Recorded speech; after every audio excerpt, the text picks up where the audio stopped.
reverse of the voluntary celibate. Exactly. Good morning. You don't want to know. I think you do, but we may not tell you. I'm Roth Cornet. That's Dan Murrell. Hello. Spencer Gilbert here. Hey. Danielle, Radford. Good morning. That means it's Thursday. That's how I track the days of the week. This is Screen Junkies Universe, and we have a lot to talk about today.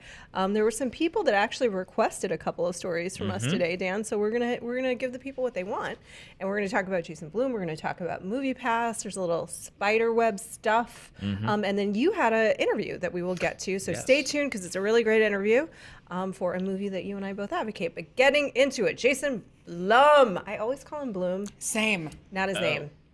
Jason Blum Yes. addresses the women in horror controversy from yesterday. So if you guys did not see this, it was all over the Twitterverse. Blum was interviewed by Polygon reporter Matt Patches, who asked him why the studio had failed to produce any horror movies directed by female filmmakers in over 11 years of the studio's existence. He responded that they wanted to hire more women directors, but horror movies couldn't because, quote, there are not a lot of female directors, period, and even less who are inclined to do horror. Well, Twitter had a thing or two to say about that, and there were lists and lists and lists and lists and lists of female directors, even in recent years, who had directed really pretty acclaimed horror movies. So he apologized on his own Twitter today. I believe it was today. I think it might have been last night. Last night. Okay, yeah. Thank you very much. And he said, "Thank you for everyone calling me out on my dumb comments in that interview. I made a stupid mistake. I spoke too quickly about a serious issue, an issue I am passionate about. Over 50% of our audience is female. Over 50% of Blumhouse execs are women. Some of our most successful franchises are anchored by women, including the one opening tomorrow/today, led by the biggest female legend in the genre." I love the fact that in his apology, he got in a plug for Halloween. Okay, so he says, "But we have not done a good enough job working with female directors, and it's not because they don't exist. I heard from many today. The way my passion came out was dumb, and for that I'm sorry. I will do better." Again, impressed with the skill that he was able to be like, this weekend, the most iconic female horror scream queen of all time will be coming to you in theaters. Meanwhile, I'm a dick, which I'm not saying he is, by the way, at all. I think that, to be fair, and then we'll talk about the issue at hand. To be fair, I do feel for people that are constantly interviewed, right? Like, we constantly say stuff and frequently say stupid things, just because when you say enough things, you say stupid things. And then what happens for someone in that position is that that thing gets pulled out and it spreads everywhere. That said, it spread everywhere because it was bringing to light an issue that is a real issue, which is, I don't think his intentions are wrong. I really don't. I think he's being honest about his intentions. I think his perception is skewed and he doesn't even know it. Because, you know, we were talking, Billy's out of town, so I was talking with Max Dionne today about the show, and we were saying last year the film's Revenge, directed by Coraline Faguenot, and if I pronounce that incorrectly, it's because I'm a jerk, and I apologize. And then Raw, which was one of my favorite movies. I love that movie. Julia Ducournau were both last year. Very, very acclaimed movies. I particularly love Raw. And then Karen Kusama, the trailer for Destroyer was out just this week, and people are very excited about that. So there really isn't a lack of talent.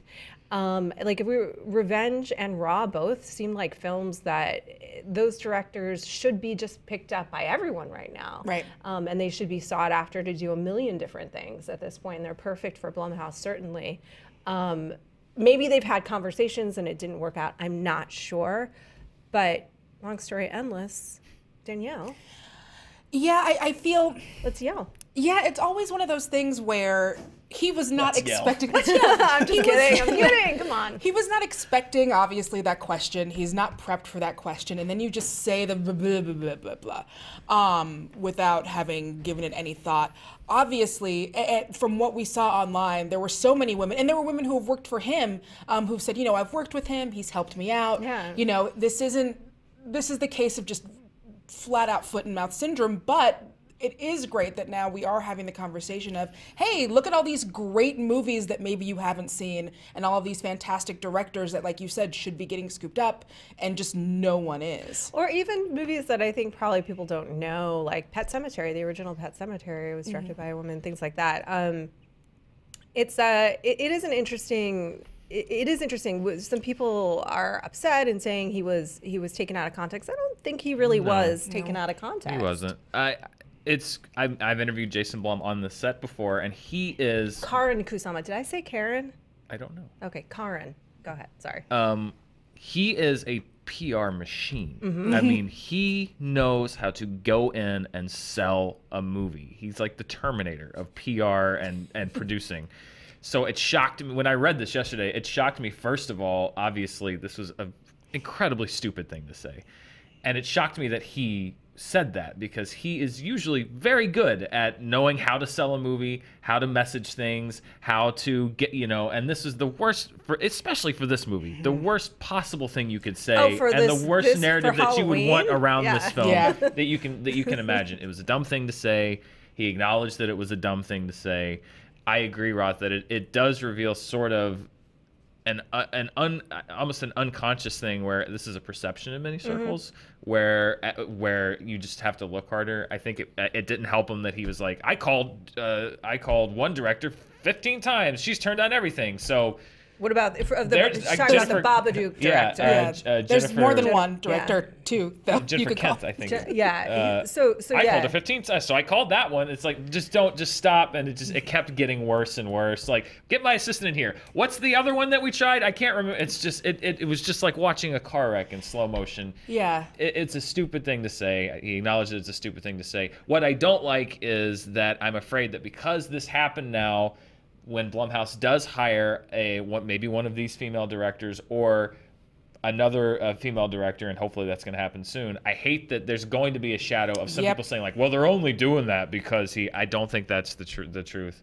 Yeah, this was a huge, dumb, stupid honestly, thing if it is the truth, okay. But I think that's a disservice to that director. The job done. I think that if a female director's hired at Blumhouse, people should be talking about their previous movies and their talent and why they're right for that job based on their work, and not, well, they're just hiring her because it's a PR thing. I think that's a real disservice, and that door is now open, and that's a real shame. I agree that's a disservice to the director, but that's always, unfortunately, going to be a very real part of any female director getting hired for any movie that is of any note, ever. Like, for the next foreseeable, I don't know, would you like 50 years, where 60 anyway? That's just going to be a question that people raise, and because he said this, you're right, Dan. It's a disservice to whoever gets hired, especially when really it's their talent. But I think what's good about this, and Spencer, you've said literally nothing, so don't think you're off the hook. But I think what's good about this kind of thing coming to the surface, I'm glad that he broke the mold, and I'm glad that he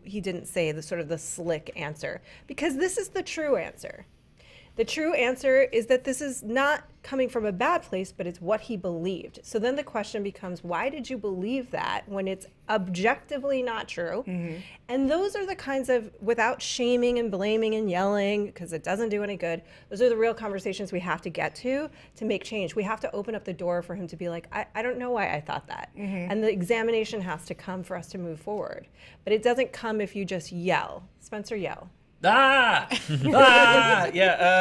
Look, it's the same issue as women in directors in the film industry at large, where it's like, oh, where are the qualified? There's plenty of qualified ones, but they just don't get their shot. And because studios are so risk averse, they're like, well, what have you done before?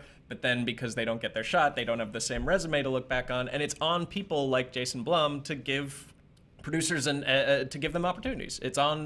I think it's on that side of the table, on the production company side and on the executive side, to just like scout qualified female directors so that they can build the same kind of credits that get them the bigger jobs. Kind of the physician heal thyself idea. But what do you do when the physician doesn't know that there's something to be healed? Sure, but yeah, exactly. Thank you. Beautiful. Yeah, exactly, because look, Colin Trevorrow did one independent movie that got some attention, and then he was given hundreds of millions of dollars. Maybe a little more than he could chew. Sure, arguably, but a ton, like a huge opportunity. So the truth is, like, these things have to be examined, and they have to, you're right, like if there aren't people with the qualifications because the doors hadn't been open previously, then you might have to do a little grooming, and we might all just have some work to get done together, and you might have to find people with raw talent. Again, I want to mention Raw is a very good movie last year. And groom them, you know. But I just named people that don't really need the grooming to do a Blumhouse film. They don't. They're there. So yeah, and even like and Blumhouse is like really the first kind of gatekeeper. Like I feel like they could play the most pivotal role, because that's like a good middle step before you're working with $100 million movies, is like make a Blumhouse movie. And then you take people like James Wan, for example, who his career has shot up, and then he goes and he produces movies for other up-and-coming horror directors. I think it's probably hard for him to break out of his mold too and go like, well, I could produce this movie for this director over here or her, you know, and like he may have unconsciously, I'm not saying James Wan does, but the world does. You know, I listened on Marketplace last night on NPR. There was an interview with this woman who has this $1 billion business, but when she was in the room talking to investors with data, like massive data, it's like a shoe business. And she was like, they were like, so women buy shoes? Which is, first of all, the biggest stereotype ever. And she was like, right? Then and why it was is like, that? Isn't that weird? And she was like, yeah, she has all this data. And they were like, well, she said, and I quote, we don't believe the data. And she was like, how? It's data. How are you not? The thing is, it's not that they didn't believe the data, they didn't believe her. Right. And now she has $1 billion business. So this is, I feel like we've gotten to the point now where we are able to have the discussion and talk about the thing. But like you said, now we're stuck on talk about the thing, yell about the thing, but we all have to unpack our unconscious biases, and it's going to start to get real uncomfortable for a lot of people because they're in there, and we all have them. And for any of this to work, because what's the point of any of this if we're not actually doing this work, is we're going to have to unpack those things and be uncomfortable with it and be uncomfortable seeing other people's stuff. But if we're always saying we know this stuff is there, when we actually see it happen, we have to figure out a way to let people grow and learn from those things. Agreed. Thank you. I love you so much. That's another really key thing in my mind about any of this. We get nowhere if we just get stuck in shaming and blaming and yelling, because then people go into hiding. To Dan's point, all that happens is that people get afraid to reveal the truth, and they go into hiding, and then stuff gets suppressed, and then nothing really changes. Yeah. So it's more like, we're going to have to learn to be very honest, but also very, very compassionate, and be like, yeah, that's fine. I have bias. Everyone does. And if it comes up, figure your shit out and try and move past it. Yeah. Just like a sincere effort. If you want to. I mean, you can't. I would like us all to. It seems like that would be great. Yeah. Be fine. So I think some people just like to fight. This is a good opportunity. The point is, Jason Blum said something that I think is a really good opportunity. He took accountability. He's probably going to do something about it. I think that's awesome. And that's the most you can expect. And that's like great. Yeah. It probably didn't hurt that I would imagine, or I do imagine, that just off the red carpet, Jamie Lee Curtis grabbed him by the balls and said, "What are you thinking? Are you an idiot? Like, I mean, you don't make those comments the day that you're going to go hang out with Jamie Lee Curtis on a red carpet, because she's going to be the person that calls you on your shit." Like, you watch any interview with her, like, she is going to be the one that's just like, "You're an idiot. Do you know that?" And I hope that that's a conversation, because she worked with, Deborah Hill, one of the great producers of horror or any genre, and I imagine that was a fun conversation between Jason Blum and Jamie Lee Curtis. He managed to plug that movie, though. Like, you should probably go watch my movie starring. And it's a very well, we won't say what it is, but I think it's an interesting movie to be releasing amidst this conversation. Oh boy. Yeah. Right? Yeah. Yeah. Yeah. Okay. We won't say spoilers for Halloween. Yeah. You will go see it yourself and let us know what you think. Speaking of, I think it's going to make a lot of money, and I think there's going to be a Halloween 2. So we just named some directors. Who do we think should direct the inevitable Halloween 2, the new Halloween 2? Do you have anyone that you think would be great? After this one? They're going to. Oh yeah. Yeah. I'm sure they are. I don't know. I think it's whoever has the best vision for what that film should be. That's who I think should always direct a movie. That's why I think you need to keep the doors open for any. I think right now the default is like, who are the name directors, and mostly male, and then and if there's a woman who's made a movie that's been a big splash, then maybe we'll consider her. And I think you need to move to a subject. It's like, we need to be open to every idea and find the person who has the right idea for this movie. That's why I think that Wonder Woman was a great movie, not because Patty Jenkins was a woman, but because Patty Jenkins had the best take on the character and made the best movie. And I think because Warner Brothers was open to that, partly because it was a Wonder Woman movie and they felt the pressure to hire a female director, I also think that Patty Jenkins was the right choice, regardless of gender, for that film. And I think you have to get to a point where you are willing to consider whoever has the best take for that. And as you were saying, Danielle, remove the even unconscious biases that you might have and say, we've got to find the right person for this job. So in the way they but alleviated sexual or gender discrimination in orchestras was to have them audition from behind a curtain. Yeah. I wonder if they could do that with directors, just full witness protection, blurring and voice modulation. Be like, here's my idea for Halloween. And then all directors just have to get gender neutral names like Roth. Yeah, well, just by their initials. For so long when I X. was writing my byline, people assumed I was a dude. Well, I guess it's the masculine name.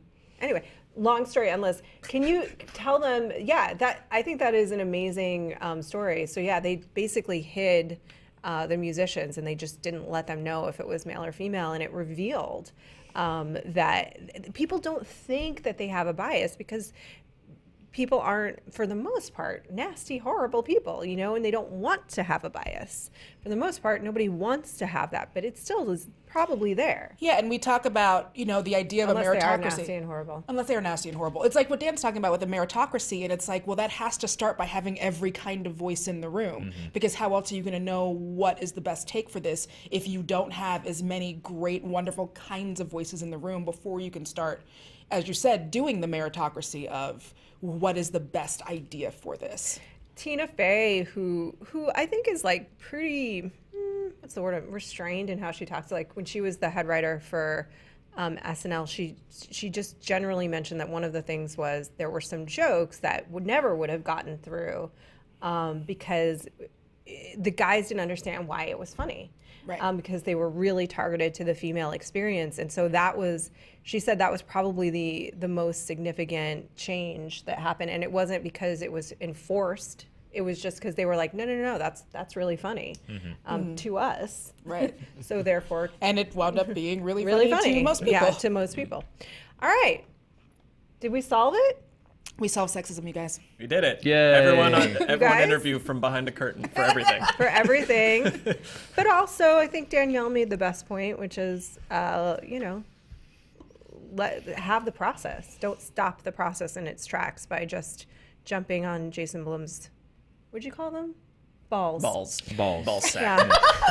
I'm glad we had to take a pause and remember what his balls have been in the vice, but his balls should now be out of the vice, but if he puts it back in the vice again, then that's a whole other thing. We should release Blum's plums. Release the plums. The Defenders are going to stay on Netflix. This was just revealed shortly before we went to air. Netflix's Ted Sarandos said these shows are for us to cancel, and we're super happy with the performance so far, except for Iron Fist Strike. You didn't like it. Anyway, the Defenders. It's interesting. I mean, I note the fact that he just said this is for us to cancel. Because that makes me question, it's like, here's my... What do we call them again? Balls? Plums. The plums. These are his plums, showing his plums, but also it makes me curious about the licensing for those shows. Like how long? Is it indefinite? Is it like Fox and the Fantastic Four where they had to make one every 10 years to keep it? Yeah. I'm curious. I am curious too. That makes me curious because I would have assumed that the license would run out at a certain point in the next year or two, but maybe not. Yeah. Yeah, a lot of it is contingent on are you producing content that is relevant to this, so... I don't know. I'm sure every league contract now, a lot of that happened because those contracts were written 20 years ago when nobody thought that anyone would want these things. So I'm sure there's some kind of opt out or buyout or I don't even know. It doesn't. Yeah, I agree with you. It doesn't seem to me like Marvel would give that kind of license in perpetuity. Again. Yeah, exactly. So anyway, we'll see what happens, Ted. But what does a Ted? Ted. I have no problem with Ted Sarandos. Yeah. But it also is like, is there a right of first refusal? I'm just going to say other weird contract terms I know. Say terms. What about the front end and the back end and the foreign distribution? And perpetuity. What about middle end? Middle Earth. Middle Earth. Bag end. What about now? What about back end? 11sies. Veni, Vidi, Vici. Ex Machina. We'll follow up on this as anything. I don't think we're going to learn what the contracts say unless one of us infiltrates. I'm looking at you, Danielle. You're the spy. You were the lawyer. Oh, yeah. We've got to team up. This is a new buddy comedy. That's a cop show right there. She's the spy. She's the lawyer. Together they infiltrate Netflix and they get that data out. Oh boy. To clarify, paralegal, not a lawyer. Paralegal. Because I don't want to defame the good name of the bar association. I don't think it needs your help. Yeah. Never does. Speaking of defaming, MoviePass news. Dan, yay! The gift that keeps on giving. How? This is via CM because they're terrible. I wish we had some clips of Dan and I talking The about evolution like of the MoviePass. evolution of MoviePass, including the very first day when we puzzlingly looked at each other and go, I don't understand the financial model. How is this gonna work? How does it work? It doesn't seem like it should work. Maybe they're selling data? Nope, they were lying. So this is reported via CNBC. The New York Attorney General has launched an investigation into whether the MoviePass parent company, Helios and Matheson Analytics, they're the majority owner of MoviePass, misled their investors. The investigation is being conducted by New York Attorney General Barbara G. Underwood under the Martin Act. It's an anti-fraud law that allows them to conduct investigations of securities fraud and bring legal action against alleged violators. In a statement to Variety, Helios and Matheson said, "We are aware of the New York Attorney General's inquiry and are fully cooperating. We believe our public disclosures have been complete, timely, and truthful, and we have not misled investors." Sure. Liar, liar, pants on fire.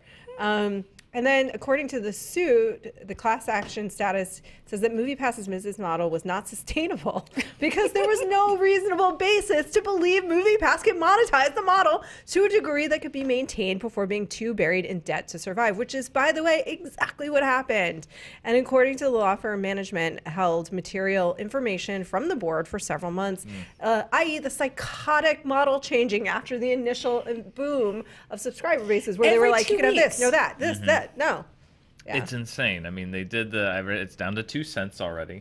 If you do the math, because they did like, I think a 250 to 1 stock split at one point, because it was all the way down to the penny stocks, and then it was at like $40 the stock, and then it went down to like 10 cents, and then they did a stock split and went back up to $20. Buy, and now it's back down to like 2 cents. And I was reading like what the stock would have to go up to for a stockholder to actually get their money back at this point after splitting, and now they're going to do it again. They're talking about splitting like 500 to 1. It's insane. It is absolutely insane. I don't know the law. I'm not a legal person. That's Danielle. She's the lawyer. A certified bar association lawyer. She's won several trials, so she's our definitive legal expert. I think she's actually technically right. You're unbeaten.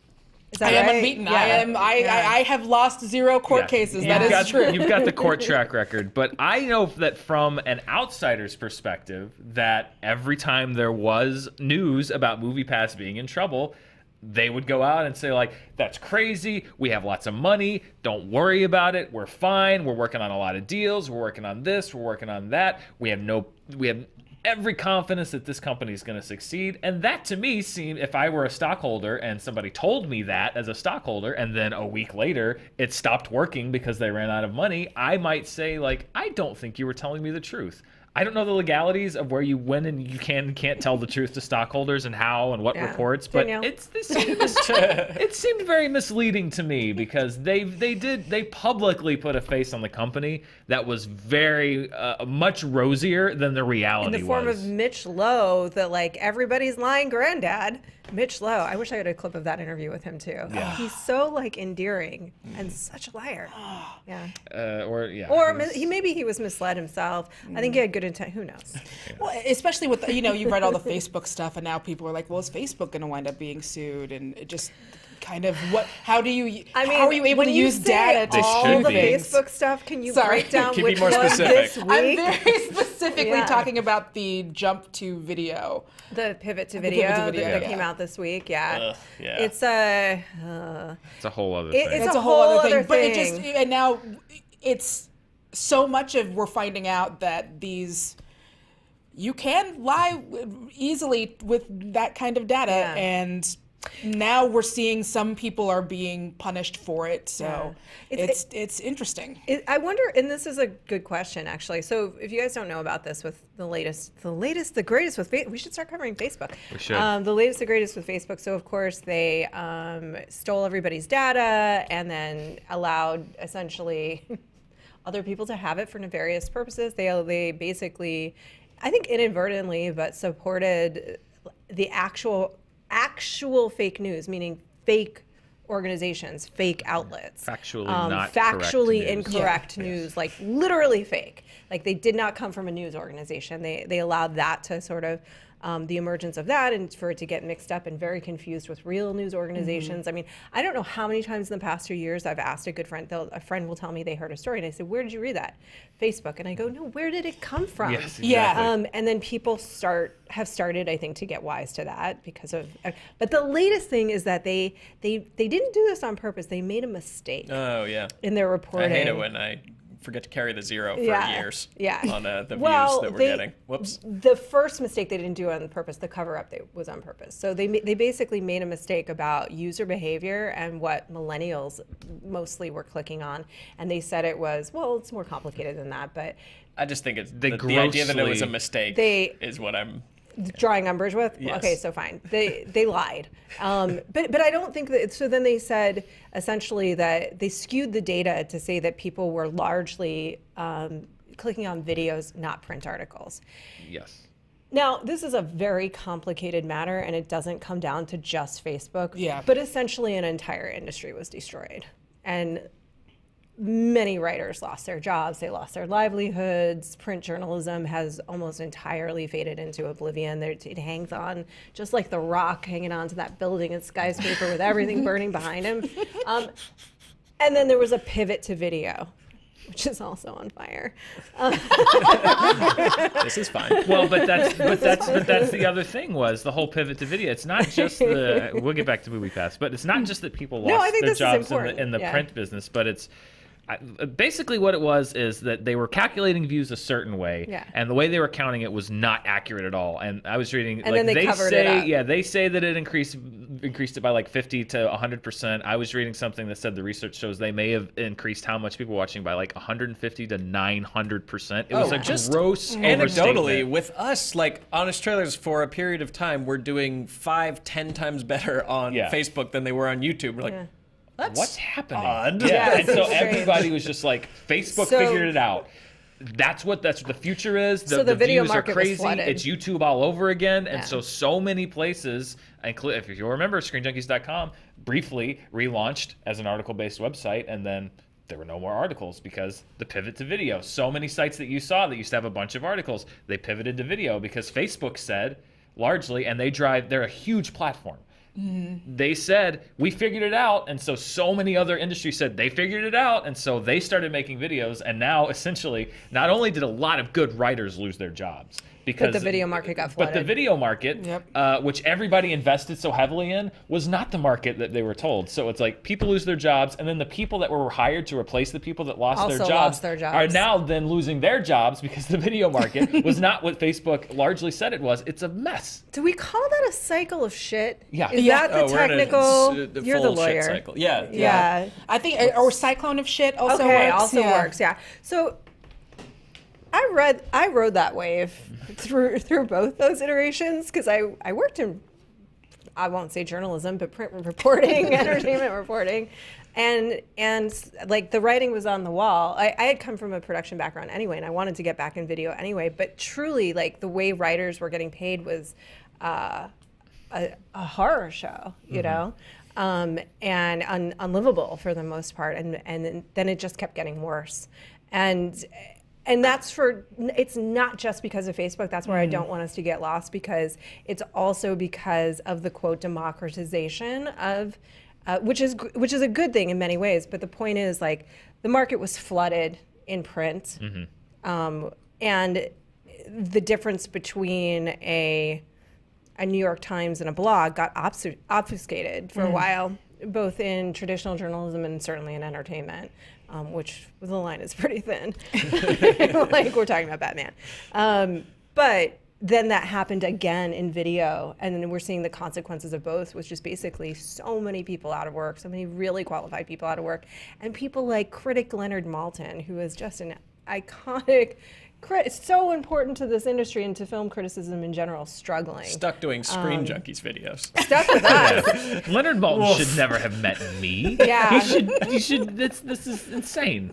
I'm willing to overlook Well, you all guys of are this. talking about a thing that I'm happy happened, because I am too. I'm over the moon. But I I want still him don't to know be how that happened. working. But I have a pitch and- for fixing this. Are we willing to just let bygones be bygones if we do a public hanging for Mark Zuckerberg, but Okay. instead of the noose around his neck, it's around his underwear, and it's just the world's biggest wedgie. Like, he just drops and just is hanging there by his tidy whities for a solid 45 seconds. I think we'll all feel better. Yeah, I but would. then he's just going to go to the 5 miles that he cut off in Kauai and live happily ever after. And there are a lot of people will still be looking for work. All right, every 5 years maybe? All right, that's Okay.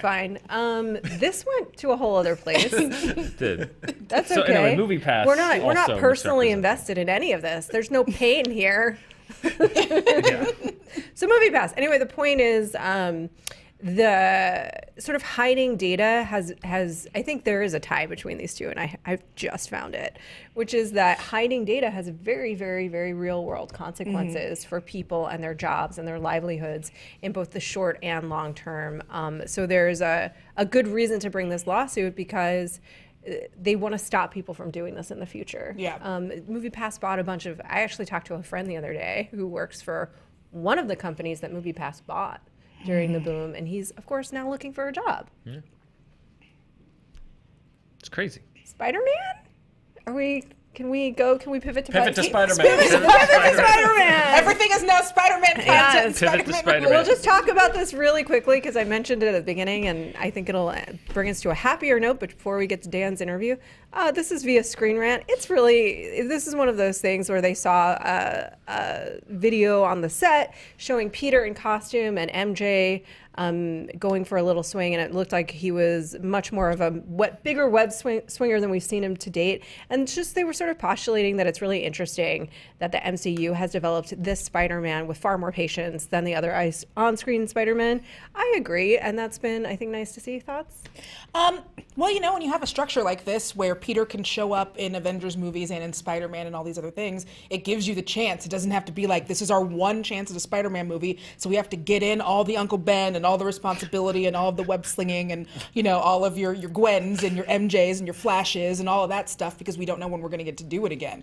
They know that they have this kid for like 10 years probably, so you get to kind of peter out and do like, oh, here's a little bit of this here and a little bit of that. I'm the worst. I love our lower the third best. on this one. Yeah. Spider-Man Man, a swinger? Yes. He's at a key party. Oh, yeah. Whoever.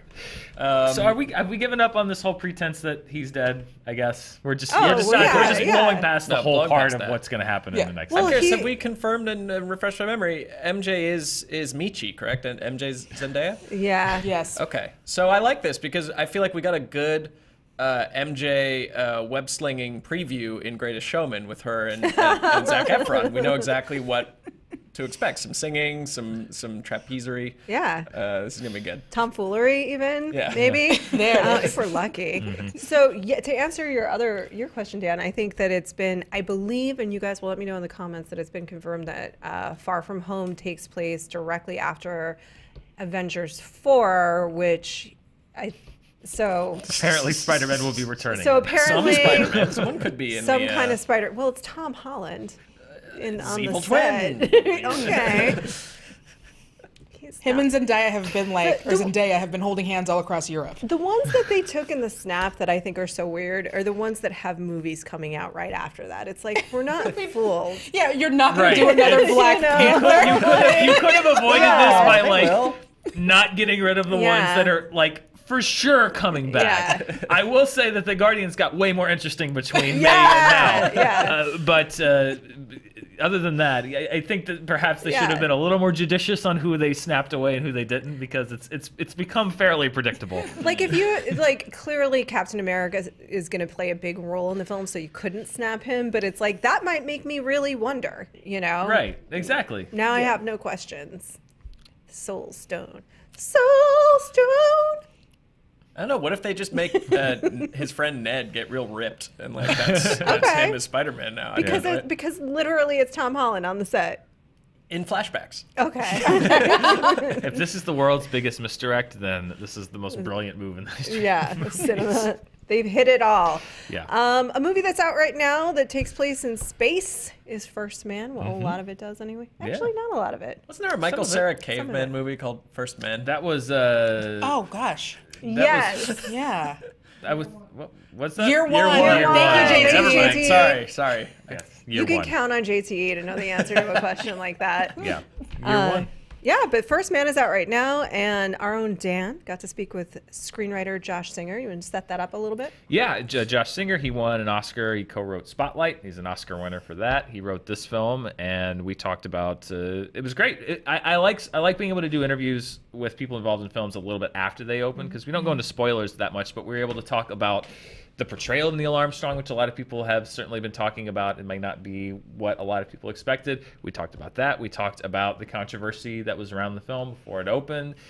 He's a super nice guy. One thing that we weren't able to get into the interview that he mentioned was, and this is not like I have to do this as a plug. This is just something that I looked up and I'm going to get myself. Is they actually, because they knew that so much of this film would be a little bit counter to what people may have thought, they have published a script for the film, like annotated with like their research notes and going back to the book that the film was based on, and it sort of goes into like, here's how we came to this, here's how we came to this, here's the piece of history that ties to this. So if you're interested in that, that's something that's available that you can find. I'm certainly going to check it out. But yeah, I thought it was a really good interview, and I like being able to kind of dive a little bit deep into the film. We had to cut it down a little bit for time just because it was, at the end of the show, but it was really fun. Great interview. I think you'll like it. I think you're going to love it. And I also want to mention, he wrote on Fringe, people. Mm-hmm. And The West Wing. And embarrassingly enough, I was showing him around the set, and I was like, oh, it's like the story of genre, and this is comic books, and here we get into sci-fi, and that's how. And he's like, oh, Fringe isn't represented. And I got very excited, obviously. And I was like, well, that's one of my favorite shows. And then he wrote on Fringe, so I got very excited. And I was talking to him about that, slowly backing away to let them do their actual interview. And I was like, God, if I had known, I would have done the interview myself. And then, like, anyway, congratulations on your Oscar win and impending new nomination. Let's talk about Fringe. Let's talk about Fringe. That's not what this interview is. It's a great interview with Dan about First Man. Sadly, no Fringe questions. I'm sorry, Roth. Next time. Fail.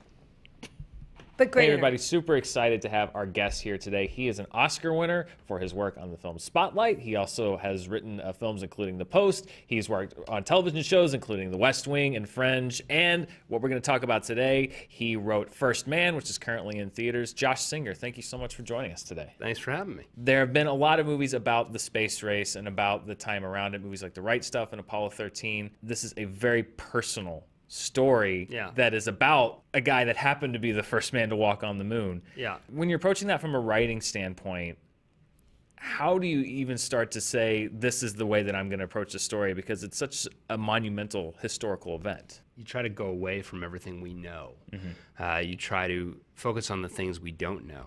What was remarkable about Jim Henson's biography is that once you get through all the technical stuff, there are these unbelievable insights he has into Neil, the person. The amount of loss Neil had to deal with over the course of his career at NASA was extraordinary. And I think it strikes a lot of people as not the Neil Armstrong that they expect, but maybe closer to the Neil Armstrong that actually was. Yeah, I mean, the thing that separated Neil from all the other test pilots was Neil would understand the way the machines operated. So when he came back down on the ground, at any point in the flight, he could explain not only what was going on with the aircraft, but why. The Gemini, the new 9, were a very different breed than the Mercury 7. Neil was, part of that new 9, but even among that new 9 that was more focused on engineering, Neil was, as Mike Collins said, way over on the thinker side as opposed to doers. Most test pilots are doers, not thinkers. Neil was a thinker. Another way that I think the film defied convention is there's a point where the moon landing becomes metaphorical and not literal. Again, I think when you're up against such a monumental historical moment, a lot of people would expect it to be a literal representation of that. Yeah. Whereas I think it's played much more strongly as a character moment. Yeah. I think often biopics tend to be things where you walk alongside the character. Lincoln, one of my favorites. This is not really that. It's more trying to put you in his shoes. We focused on the one thing that's not scripted in the mission plan, which is when Neil wandered over to Little West Crater, which is the one audible he called. I'm just going to go over and explore this crater, right? And then we play a little bit. And Jim Henson in his book started ruminating on, is it possible that Neil took something of Karen's to the moon? And he asked June, Neil's sister, if it was possible that Neil took something of Karen's to the moon. And June said, oh, I dearly hope so. And so we use that as a basis to take some license. Because of that approach, because of how you chose to tell that story, particularly the moon landing sequence, there was a narrative that emerged before the movie came out based on early screenings that the film was revisionist history, that it was ignoring certain things, that it was trying to diminish America's role in the space race.